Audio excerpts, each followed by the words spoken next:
Breaking Bad has one of the best character transformations in TV history. We watch Walter White go from a weak-looking pushover to a powerful presence who commands respect. A guy opens his door and gets shot, and you think that of me? No.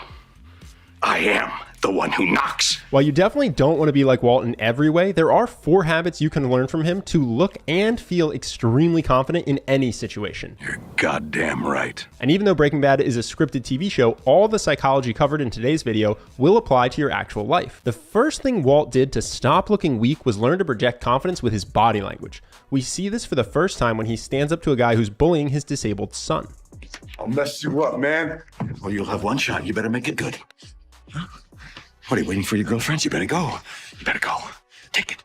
Take your shot. Even though the odds are against him, he projects that he's confident he's going to win. But be careful here. This is an area where you don't want to blindly copy Walt. You won't command respect by starting fights or taunting people. You'll just seem like a jerk. And you might get your ass kicked. What you can learn from Walt is his eye contact during conflict. Walt projects massive confidence because in high pressure situations, he holds eye contact. If you think that I am capable of doing this. Walt seems to have a pretty clear rule for eye contact during conflict. Don't break first. Here's an example. Stay out of my territory. Now there's nuance to this. If you never break eye contact during conflict, you risk creating more hostility. In real life, any of these situations could easily result in you getting badly hurt. This is why most people make submissive eye contact, often breaking to look down, because they fear conflict. Walt originally had submissive eye contact, and you'll notice it gives you a very different impression of who he is. What's she talking about? Walt? If you want to diffuse tension without looking weak or creating more hostility, hold eye contact for 3 to 4 seconds and then break to the side instead of down. Beyond eye contact, actor Bryan Cranston has actually gone on record saying there was one small physical change he made to transform the impression you get of Walt. He simply stood with his shoulders back and his chest out. It seems like a small change, but those little tweaks to eye contact and posture give you a much more powerful presence. Beyond body language, you can also command more respect by changing how you speak. Part of what makes Walt look nervous early on is when he speaks very quickly. Like here, when he's nervous, he'll get caught by his wife. Ditch it, man. Calling sick.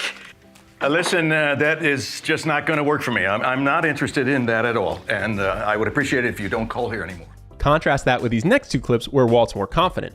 He has a slow speaking cadence and uses pauses between words to hold attention. The pause is the moment when you're not speaking, and ironically, that's the moment that pulls people in. Specifically, if you pause at the moment people most want to hear what you have to say. In your position,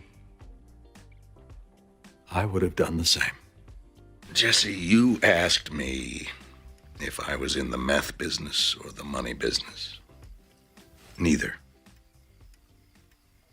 I'm in the empire business. Now, speaking like this is much easier to do if you genuinely feel confident. So how can you actually be more confident in situations that normally make you nervous? And why is it believable to the audience that Walter White can go from a chemistry teacher with no confidence to someone who's able to stay confident while he's surrounded by gangsters ready to kill him? Why don't you start talking and tell me what you want? $50,000. 35 for the pound of meth you stole. And another 15 for my partner's pain and suffering. If you haven't watched the show, Walt recently learned he has terminal cancer. Now that he knows he's dying, he feels he has nothing to be afraid of. It might not seem like it, but this is actually something we can all learn from, hopefully in a safer, healthier way than cooking meth. Because we're all going to die eventually. This is one of Stoic philosophy's most important teachings. Memento mori, remember you will die. This isn't meant to depress you, but to help you build Stoic courage to live life fully. If you remember your time on Earth is short, it can free you to take the risk, approach the beautiful person in the bar, ask for the promotion, quit the job you hate. Don't be reckless, but live the life you want while you have the chance. Building Stoic confidence can be as simple as setting a phone reminder each morning to meditate on Memento Mori for just a few minutes. Ask yourself, how would you live differently if you knew you were going to die in 5 years?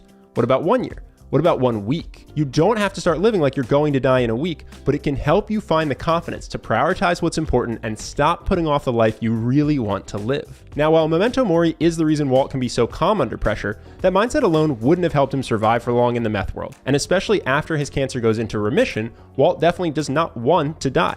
You see this in season 3. His life is threatened and he does not stay calm. If I could just talk to Gus, I know I can make him understand. Please, if I could talk to Gus, I can convince him, okay? Just let me, please let me talk to him. Shut up! Shut up. The context here is that Walt's bosses have found a new meth cook. Now that they don't need Walt, they're going to kill him. But watch how the power dynamic shifts once Walt sends his partner Jesse to kill the new meth cook. Just what the hell was that, exactly? You might want to hold off. Yeah? Why? Because your boss is gonna need me. 6353 Juan Tabo, apartment 6. This highlights the real reason Walt was able to be fearless for so much of Breaking Bad. He's irreplaceable. He makes the best meth and everyone knows it. You all know exactly who I am. Say my name. Heisenberg.